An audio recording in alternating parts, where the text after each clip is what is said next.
മക്കളെ, നീ എൻ്റെ സമാധി ചടങ്ങുകളെല്ലാം എനിക്ക് പറഞ്ഞു തന്നെ, ഇങ്ങനെ എല്ലാം കാര്യങ്ങളെല്ലാം പറഞ്ഞ് ഞാൻ സമാധിയാവാൻ പോവുകയാണ്, ഇത്ര മണിക്ക് ഞാൻ സമാധിയാവും എന്ന് പറഞ്ഞ് എൻ്റെ അച്ഛൻ അവിടെ നിന്ന്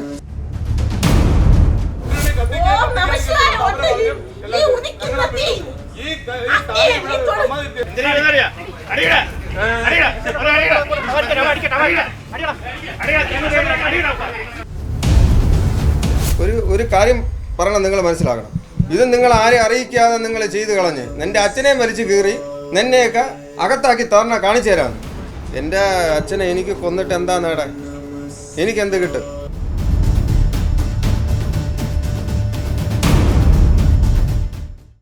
നമസ്കാരം. തിരുവനന്തപുരത്തെ ബാലരാമപുരത്ത് ആറാലമൂട് എന്ന സ്ഥലത്ത് 78കാരനായ അച്ഛൻ്റെ ആഗ്രഹപ്രകാരം മകൻ അച്ഛൻ്റെ ആഗ്രഹപ്രകാരം സമാധി ഇരുത്തി എന്നുള്ള വാർത്ത ഇക്കഴിഞ്ഞ ദിവസങ്ങളിൽ പുറത്ത് വന്നിരുന്നു.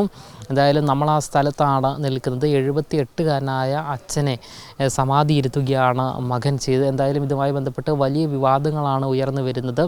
ഈ ഒരു മരണവിവരം നാട്ടുകാർ അറിയുന്നത് അതായത് ഈ മകൻ നമുക്ക് ഈ ദൃശ്യങ്ങളിൽ കാണുവാൻ സാധിക്കും. ഈ ഒരു കോൺക്രീറ്റിനുള്ളിൽ അച്ഛനെ സമാധിയാക്കി വെച്ചിരിക്കുകയാണ് എന്നാണ് മകൻ പറയുന്നത്.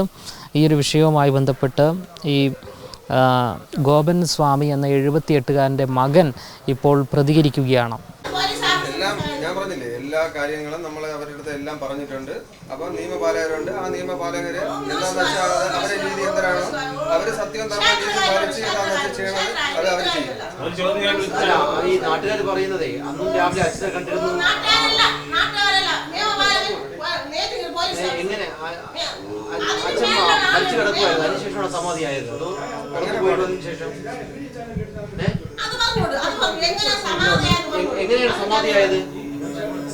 ചേട്ടാ, എങ്ങനെയാണ് അച്ഛൻ സമാധിയായത്? അച്ഛൻ എങ്ങനെയാണ് സമാധിയായത്? നിങ്ങള് ശരിയായ ചാനല്, സത്യവും ധർമ്മവും നീതിയും പാലിക്കുന്ന ചാനലുകളാണ് തന്നെ. സത്യവും ധർമ്മവും നീതിയും ന്യായവും പാലിക്കുന്ന ശരിയായ റിപ്പോർട്ടുകളും കാര്യങ്ങളും കൊടുക്കണം. അല്ലാതെ ഇതിനകത്ത് കുറച്ചൊക്കെ വളച്ചൊടിച്ച്, കുറച്ചൊക്കെ കള്ളത്തരം പറഞ്ഞ്, കുറച്ചൊക്കെ ഇതിനകത്ത് അങ്ങനെയൊന്നും വ്യാകരണമൊന്നും കയറ്റി അങ്ങനെ ചെയ്യുന്നത് അധർമ്മമാണ്. അതുകൊണ്ട് ഇതാ ഒരാൾ പറഞ്ഞിട്ട് പിന്നെ നിങ്ങൾ അച്ഛനെ കൊന്നു എന്ന് വേണം പറയാൻ എന്നൊക്കെയാണ് ചിലരൊക്കെ സംസാരിച്ച്, ചില ചാനലുകാർ. നിങ്ങൾ അങ്ങനെ വേണം പറയാൻ. അതായത് എൻ്റെ അച്ഛനെ എനിക്ക് കൊന്നിട്ട് എന്താ നേടാൻ? എനിക്കെന്ത് കിട്ടും? നിങ്ങളത് മനസ്സിലാക്കണം. എൻ്റെ അച്ഛനെ കൊന്നിട്ട് എനിക്ക് എന്ത് കിട്ടും മനസ്സിലാക്കണം. എൻ്റെ അച്ഛൻ അതായത് ഈ ക്ഷേത്രത്തിൻ്റെ ആചാര്യ ഗുരുവാണ്. അതായത് ഈ ക്ഷേത്രത്തിൽ ഷടാധാര അധിവാസ മഹാലിംഗ ക്ഷേത്രം നിർമ്മിച്ച് എൻ്റെ അച്ഛൻ ചുമട്ട് തൊഴിലാളിയാണ്. ഈ ആറാലമൂട് മാർക്കറ്റ് ഉണ്ടായിരുന്ന സമയത്ത് എൻ്റെ അച്ഛൻ ചുമട്ട് തൊഴിലാളിയാണ്. അപ്പോൾ ചുമട്ട് തൊഴിലാളിയായിരുന്ന ഞാനും അതുപോലെ ഒരു കൂലിപ്പണി, ഞാൻ പ്ലംബിംഗ് പണി, ഉയരം പണി ഇതെല്ലാം ചെയ്ത് ഞാനും ഒരു കട ഇട്ടിരുന്നു, ഇലക്ട്രിക്കൽ കട, മോട്ടോർ വൈൻഡിങ്ങിൻ്റെ കട എല്ലാം ഇട്ടിരുന്നു. എന്നിട്ട് ഇത് കഴിഞ്ഞ് ഞാൻ പുതുമന തന്ത്ര വിദ്യാലയത്തിൽ പീഠത്തിൽ പോയി ഈ ക്ഷേത്രം വന്നതോടുകൂടി അച്ഛനാണ് ക്ഷേത്രം പ്രതിഷ്ഠിച്ചത്. അപ്പം പൂജ ചെയ്യാൻ ആൾ വേണം, വെളിയിൽ നിന്ന് എടുത്തു വയ്ക്കാനുള്ള സാമ്പത്തികമില്ല നമുക്ക്. അപ്പം പൂജ ചെയ്യാൻ ആൾ വേണം. അപ്പം പുതുമന തന്ത്ര വിദ്യാലയ പീഠം മഹേശ്വരൻ നമ്പൂതിരി നിങ്ങൾക്ക് എല്ലാവർക്കും അറിയാം. അവിടെ പോയി ഞാൻ ആ ഗുരുവിൽ നിന്നാണ് വിദ്യ പഠിച്ചത്. എൻ്റെ അച്ഛനും എനിക്ക് വിദ്യകൾ പറഞ്ഞു തന്നിട്ടുണ്ട്. അച്ഛനും പൂജാതി കർമ്മങ്ങളൊക്കെ അറിയാം, അച്ഛനും പറഞ്ഞു തന്നിട്ടുണ്ട്. അപ്പം അതെല്ലാം കഴിഞ്ഞ് എൻ്റെ അച്ഛൻ ഈ ഭഗവാനെ ഷടാധാര പ്രതിഷ്ഠ, ലിംഗപ്രതിഷ്ഠ ചെയ്ത സമയത്ത് ഈ പറഞ്ഞ നാട്ടുകാരെ എല്ലാം വിളിച്ച് കാണിച്ചു തരാറ്. ഈ നാട്ടുകാരെ എല്ലാം വിളിച്ച് ട്രസ്റ്റ് അംഗമാക്കി ഈ ഇവിടത്തുള്ള എല്ലാവരെയും ഈ ട്രസ്റ്റ് അംഗമാക്കി തന്നെയാണ്, നാട്ടുകാരെ സഹകരിപ്പിച്ച് തന്നെയാണ് ആദ്യത്തെ 2017 ഷടാധാര മഹാലിംഗ പ്രതിഷ്ഠ ചെയ്തത്. ഈ നാട്ടുകാരെ സഹകരിപ്പിച്ചു. നാട്ടുകാരുമായിട്ട് നല്ല ഇതായിട്ട് തന്നെയാണ് ഈ ആദ്യത്തെ ഉത്സവം വെച്ചത്. അപ്പോൾ ഉത്സവം വെച്ചപ്പോൾ നാട്ടുകാർ ആ രീതിയിലല്ല സഹകരിച്ചത്. അതായത് അത്രയ്ക്ക് അച്ഛൻ്റെ അടുത്ത് ആ രീതിയിൽ പെരുമാറി എന്ന് പറഞ്ഞാൽ നമ്മൾ ആചാരങ്ങളും അനുഷ്ഠാനങ്ങളും അവർക്ക് വെച്ച് പുലർത്താൻ പറ്റൂല, അവർക്ക് അതൊന്നും പറ്റൂല. അതായത് ഈ ക്ഷേത്രത്തിന് അത്രയ്ക്ക് അവരെ രീതിയിൽ അവർക്ക് കൊണ്ടുപോകണം. ആ ആചാരങ്ങളും ഒരുപാട് കാര്യങ്ങളുണ്ട്. അപ്പോൾ അതൊന്നും പറ്റില്ല. അപ്പോൾ അവർക്ക് രണ്ടാമത്തെ ഉത്സവം വെച്ചാൽ നമ്മൾ നോട്ടീസ് വെച്ചപ്പോഴത്തേക്ക് ഞാൻ പറയുന്ന കേൾക്ക്, നിങ്ങളില്ലെങ്കിൽ ഞാൻ അകത്ത് പോകണം. അപ്പം അത് കഴിഞ്ഞിട്ട് ഇവർക്ക് അടുത്ത ഉത്സവം വെച്ചപ്പം ഇവരെ പേരൊന്നും വെച്ചില്ല. അതിൻ്റെ വാശിയും വൈരാഗ്യവും ഇപ്പോൾ ഒരു സാഹചര്യത്തിൽ ഈ നാട്ടുകാരെ നമുക്കങ്ങ് എതിരായി. അത് സത്യമുള്ള കാര്യമാണ്. അപ്പോൾ അച്ഛൻ എൻ്റെ അടുത്ത് പറഞ്ഞു, അച്ഛന് ഭയങ്കര സങ്കടമായിപ്പോൾ ഈ നാട്ടുകാർ ഈ രീതിയിൽ പെരുമാറിയപ്പം. അപ്പം അച്ഛന് സമാധിയാവുന്ന സമയം അച്ഛൻ അപ്പം ഋഷിപീഠം എന്ന് പറയുന്ന അച്ഛൻ ധ്യാനിക്കുന്ന സ്ഥലമാണ് അവിടെ. അച്ഛൻ എത്രയോ കാലത്തിന് അപ്പം മരുത്തോമല അച്ഛനൊരു ആശ്രമമൊക്കെ ഉണ്ട്. അതൊക്കെ അച്ഛൻ പിന്നെ ഈ നാട്ടിലുള്ളവരിതൊക്കെ തന്നെയാണ് അവിടെ പണി ചെയ്തത്. മരുത്തോല ആശ്രമമൊക്കെ ഉണ്ടായിരുന്നു. അച്ഛൻ ഒരുപാട് സമാധി ചടങ്ങുകളൊക്കെ പോയിട്ടുള്ളതാണ്. കോമ്പൈ സിദ്ധാശ്രമം ഈത്താമൊഴിയിലൊക്കെ പോയിട്ടുള്ളതാണ്.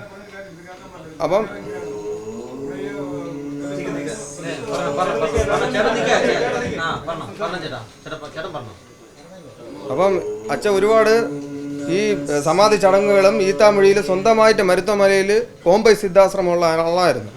അപ്പം എൻ്റെ അച്ഛൻ അവിടെ അയ്യാവൈകുണ്ഠ സിദ്ധാശ്രമത്തിന് അച്ഛൻ ഈ ഒരു ആശ്രമം ദാനം കൊടുത്തു. അവിടെയുള്ള സ്വാമിമാർക്ക് ധ്യാനിക്കാൻ വേണ്ടി ദാനം കൊടുത്തിട്ട് അച്ഛനാണ് ഈ ശ്രീകോവിൽ നിർമ്മിച്ചത്. അത്രയും യാതനകൾ സഹിച്ചാണ് അച്ഛൻ ഈ ശ്രീകോവിൽ നിർമ്മിച്ചത്. അപ്പം ഈ അത്രയ്ക്ക് ഈ നാട്ടുകാർക്ക് ഇത് കൊടുക്കാത്തതിൻ്റെ ആ വ്യാവ് മൊത്തം ഈ ഒരു കാര്യത്തിൽ കാണിച്ചു. എൻ്റെ അച്ഛൻ സമാധിയാവാൻ സമയമായപ്പോൾ എൻ്റെ അച്ഛൻ പറഞ്ഞ് അതായത് ഒരാൾ മരിച്ചു കിടക്കുന്ന സമയത്ത് നമ്മൾ കൊണ്ട് ഇരുത്തി കഴിഞ്ഞാൽ ആർക്ക് വേണോ തൊടാൻ കാണാൻ എല്ലാം ചെയ്യാം. പക്ഷേ ജീവൽ സമാധി ചെയ്യുന്ന സമയത്ത് അങ്ങനെ ആ സമാധി ചടങ്ങ് കാണാൻ പാടില്ല. ശ്രീനാരായണ ഗുരു സമാധിയായ സമയത്ത് പോലും തൻ്റെ പ്രിയപ്പെട്ട ശിഷ്യൻ മാത്രമേ ഉണ്ടായിരുന്നുള്ളൂ. ആ ശിഷ്യനെ വിട്ടാണ് ആ കർമ്മങ്ങൾ ചെയ്യിപ്പിച്ചത്. പ്രിയ ശിഷ്യൻ മാത്രം, ശ്രീനാരായണ ഗുരുസ്വാമി. എല്ലാവർക്കും അറിയാം നാരായണ ഗുരുവിന്. അതിനകത്ത് ഈ ലോകത്ത് ആരുമില്ല. ലോകം മൊത്തം നിറയെ മഹാലിംഗ പ്രതിഷ്ഠ ചെയ്ത ആളാണ് ശ്രീനാരായണ ഗുരു. അപ്പം ഈ ശ്രീനാരായണ ഗുരു സ്വാമി ചെയ്തതുപോലെ പ്രിയ ശിഷ്യനെ മാത്രം നിർത്തിയാണ് ആ സമാധി ചടങ്ങ് നടത്തിയത്. അപ്പം പ്രിയ ശിഷ്യൻ്റെ അടുത്ത് മാത്രം. അതുപോലെ മക്കളെ, നീ എൻ്റെ സമാധി ചടങ്ങുകളെല്ലാം എനിക്ക് പറഞ്ഞു തന്നെ, ഇങ്ങനെ എല്ലാം കാര്യങ്ങളെല്ലാം പറഞ്ഞ് ഞാൻ സമാധിയാവാൻ പോവുകയാണ്, ഇത്ര മണിക്ക് ഞാൻ സമാധിയാവും എന്ന് പറഞ്ഞ് എൻ്റെ അച്ഛൻ അവിടെ നിന്ന് ഈ സമാധി ആകുന്ന സമയം ആരും കാണാൻ പാടില്ല. ഞാൻ സമാധിയാകുന്ന ജീവൽ സമാധിയാകുന്ന സമയം ആരും കാണാൻ പാടില്ല. മൂലാധാരം, സ്വാധിഷ്ഠാനം, മണിപൂര, അനാഗതം, വിശുദ്ധി എന്ന 6 ആധാര ചക്രങ്ങൾ ഉണർത്തി കുണ്ടലിനി ശക്തികൾ ഉണർത്തി ആ ചെയ്യുന്ന സമയമാണ്. ചൈതന്യമേറുന്ന സമയമാണ്. ആ സമയം മക്കളെ ആരും കാണാൻ പാടില്ല. നീ തന്നെ എൻ്റെ ഈ കാര്യങ്ങളെല്ലാം കർമ്മങ്ങളെല്ലാം ചെയ്യണമെന്ന് അച്ഛൻ്റെ ആജ്ഞയാണത്. ആ സമയം പാടില്ല. ആ ബ്രാഹ്മ മുഹൂർത്തം തെറ്റിക്കാൻ പാടില്ല. ആ സമയം മുഹൂർത്തം തെറ്റിക്കാൻ പാടില്ല. അതെല്ലാം ഞാൻ ചെയ്തു. അപ്പം ആ സമാധിയിൽ അച്ഛൻ ചെന്ന് മയിലാടിയിൽ നിന്ന്, അതായത് 5 വർഷത്തിന് മുമ്പേ അച്ഛൻ മയിലാടിയിൽ നിന്ന് ഈ പത്മപീഠക്കല്ല്, അച്ഛൻ ഇരിക്കാനുള്ള പത്മപീഠക്കല്ലും വയറിടാനുള്ള ദിളക്കല്ലെല്ലാം അച്ഛൻ ഓർഡർ ചെയ്ത് 5 കൊല്ലത്തിന് മുമ്പേ വരുത്തിയതാണ്.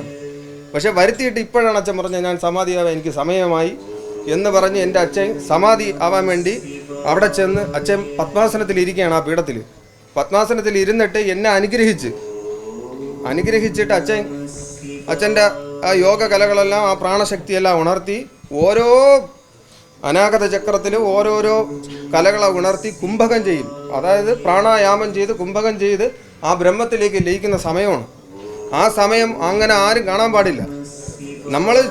ഞാൻ ചെയ്തത് തെറ്റല്ല, എനിക്ക് പൂർണ്ണ വിശ്വാസമുണ്ട്. പക്ഷേ ഇത് നാട്ടുകാർ പറയുന്നത് അതല്ല. നാട്ടുകാർക്ക് ഇത് കൊടുക്കാത്തതിൻ്റെ. അപ്പം ആ സമയത്ത് എൻ്റെ ചടങ്ങുകളെല്ലാം കഴിഞ്ഞ് 11:30 മണിയായപ്പോൾ എൻ്റെ അച്ഛൻ വ്യാഴാഴ്ച കാലത്ത് 11:30 മണിയായപ്പോൾ ചടങ്ങുകളെല്ലാം സമാധിയായി. അത് കഴിഞ്ഞ് ഓരോ ചടങ്ങുകൾ എൻ്റെ ചേട്ടപ്പം കമ്പനിയിലായിരുന്നു. ഞാൻ വിളിച്ചു, ചേട്ടനെ അറിയിച്ചു. ചേട്ടൻ വന്ന് പൂജാദ്രവ്യങ്ങൾ കംപ്ലീറ്റ് വാങ്ങിച്ചുകൊണ്ട് വന്ന് ആ സമയം മുതലുള്ള ചടങ്ങുകളുണ്ട്. ആ ചടങ്ങുകളെല്ലാം ചെയ്ത് പകൽ സമയമാണ്. ആദ്യം എല്ലാവരും ഓർക്കണം, പകൽ സമയമാണ്, രാത്രിയൊന്നുമല്ല. അവിടെ ഓപ്പണിംഗ് ആണ്, ആരും മറച്ചിട്ട് വന്നിട്ടുമില്ല. അപ്പം അവിടെ നിന്ന് പൂജാഗതി കർമ്മങ്ങളെല്ലാം ചെയ്ത് എല്ലാം കഴിഞ്ഞ് 3:30. അപ്പം 10 മണിക്കൂർ കഴിഞ്ഞാണ് ഭസ്മം, ചന്ദനം, പൂജ, അത് കർപ്പൂരം, എല്ലാ സുഗന്ധദ്രവ്യങ്ങളും വിട്ട് അച്ഛന് അനാഗത ചക്രം വരെ, അതായത് ഒരിട്ട് മൂടാൻ പാടില്ല. അതായത് ഈ അനാഗത ഹൃദയം എന്ന് പറയുന്ന അനാഗത ചക്രം കഴിഞ്ഞ് ഒരിട്ട് പോകാൻ പാടില്ല. അതുവരെ മൂടി ആ ഭസ്മവും ഈ സുഗന്ധദ്രവ്യങ്ങളും കർപ്പൂരം എല്ലാം ഇട്ട് അച്ഛനെ നിമഞ്ജനം ചെയ്തിരിക്കുകയാണ്. ആ സമാധിയിൽ അച്ഛൻ ലയിച്ചിരിക്കുന്ന സമയത്ത് അച്ഛൻ ഈ ക്ഷേത്രത്തിൻ്റെ യോഗീശ്വരനാണ്, മന്ത്രമൂർത്തിയാണ്. ഈ ക്ഷേത്രത്തിൻ്റെ ഉയർച്ച ഇനി അങ്ങോട്ടാണ്. ഇനി അത് മനസ്സിലാക്കി ഇനി ക്ഷേത്രത്തിൻ്റെ വളർച്ച ഇനി അങ്ങാണ്. അപ്പോൾ അച്ഛൻ സമാധിയായാൽ ഇനി അങ്ങോട്ട് ഈ ഉയർച്ചകളുണ്ടാവും. അച്ഛൻ്റെ ആ സമയം തൻ്റെ ഈശ്വരനിൽ ലയിക്കുന്ന, ബ്രഹ്മത്തിൽ ലയിക്കുന്ന സമയമാണ്. ആ സമയത്ത് അച്ഛൻ അപ്പോൾ അതിനായി ഇതെല്ലാം പൊളിച്ചെടുക്കണം, നാട്ടുകാർക്ക് പൊളിച്ചെടുക്കണം. എന്നിട്ട് ഇതെല്ലാം കഴിഞ്ഞിട്ട് കുറച്ച് ഈ ട്രസ്റ്റിലുള്ള ഭാരവാഹികൾ കാലത്ത് വന്നിട്ട് ഇവിടെ വന്ന് അപ്പം നമ്മളിതെല്ലാം കഴിഞ്ഞിട്ട് 3:30 ആയപ്പോൾ പോസ്റ്റർ കൊണ്ടുവിട്ടിച്ച്, വെളുപ്പാങ്കാലം ഇതെല്ലാം ചടങ്ങെല്ലാം കഴിഞ്ഞ് നമ്മൾ പുഴയെ കൊണ്ടുവന്ന് പോസ്റ്റർ ഒട്ടിച്ച് അച്ഛൻ സമാധിയായി എന്ന് പറഞ്ഞ് പോസ്റ്റർ ഒട്ടിച്ച്. അപ്പോൾ ഈ ക്ഷേത്രത്തിൻ്റെ യോഗീശ്വരനാണ്. അപ്പോൾ ഇതെല്ലാം ഇവിടെ അമ്പലം വളരുമെന്ന് എല്ലാവർക്കും അറിയാം. പക്ഷെ നമ്മൾ കുടുംബമായിട്ട് ഇത് വച്ചിരിക്കാൻ പാടില്ല, അവർക്ക് വേണം. ഇതെല്ലാം കഴിഞ്ഞ് നമ്മൾ ഈ ക്ഷേത്രത്തിൽ അവിടെ കൊണ്ടുവന്ന് 3 പോസ്റ്റർ ഒട്ടിച്ചിട്ട് 3:30 നമുക്ക് വാർഡ് കൗൺസിലറെ വിളിച്ചറിയിക്കാൻ പറ്റില്ല. അതുകൊണ്ട് നമ്മൾ നേരം വെളുത്തിട്ടാണ് വാർഡ് കൗൺസിലറെ വിളിച്ചറിയിച്ചു. അപ്പോൾ ഇതിൽ കുറച്ച് ആൾക്കാരെല്ലാവരും കൂടെ നേരെ എൻ്റെ അടുത്ത് വന്നിട്ട് നിങ്ങൾ ഒരു കാര്യം പറയണം, നിങ്ങൾ മനസ്സിലാക്കണം. ഇത് നിങ്ങൾ ആരെ അറിയിക്കാതെ നിങ്ങൾ ചെയ്ത് കളഞ്ഞ് എൻ്റെ അച്ഛനെയും വലിച്ചു കീറി നിന്നെയൊക്കെ അകത്താക്കി തരണ കാണിച്ചു തരാമെന്ന്. മനസ്സിലായില്ലേ? അകത്താക്കി വലിച്ചു കീറി കാണിച്ചു തരാമെന്ന്. എല്ലാം അകത്താക്കി നിങ്ങളെല്ലാം നമ്മളെ കൊന്നിട്ട് പോയാൽ മനസ്സിലായില്ലേ? എല്ലാം മറുപടി പറയില്ല. നമ്മൾ പോലീസ്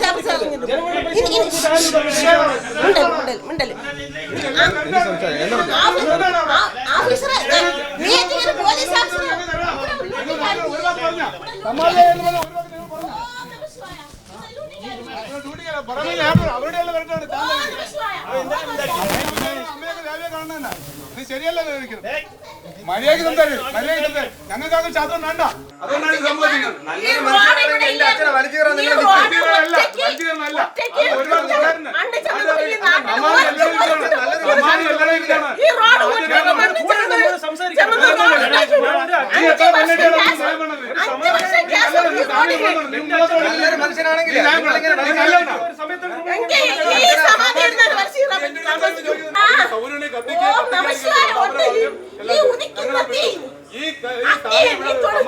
ഞങ്ങൾക്കൊരു നിബന്ധന എടുക്കണം. ചാനലുകാർ പോലീസുകാർ നിന്നിട്ട് ഒരു വില വന്നവര് വിളിച്ചോണ്ടല്ലേ. അതുകൊണ്ട് മാത്രം ഇതിനൊരു പരിഹാരം കണ്ടെത്തി നമുക്ക് എന്തെങ്കിലും ചെയ്യണം. നമുക്ക് എനിക്ക് പേരുണ്ട്. ഞാൻ രാത്രി കടാടത്തിന് 10 മണി പോകുമ്പോൾ ചേട്ടനും കൂടി കുത്തി കൊന്നാലും കുഴപ്പമില്ല. ഇതിനെ കൂടെ റോഡ് കൊടുക്കാത്തോണ്ടാണ് ഒരു വിഷമമാണ്. റോഡ് ഞാൻ അടിക്കാൻ പോണോ? അത് പറഞ്ഞിട്ടേക്കാൻ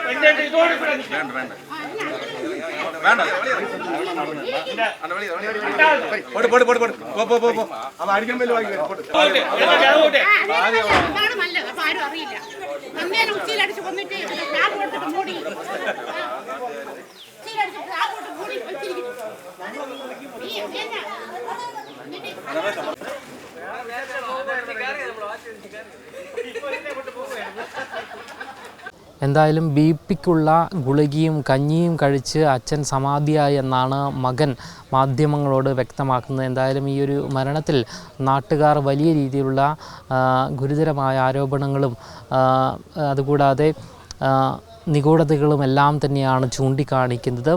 ഈ ഒരു വിഷയവുമായി ബന്ധപ്പെട്ട് ഇപ്പോൾ പോലീസ് സംഭവസ്ഥലത്തുണ്ട്.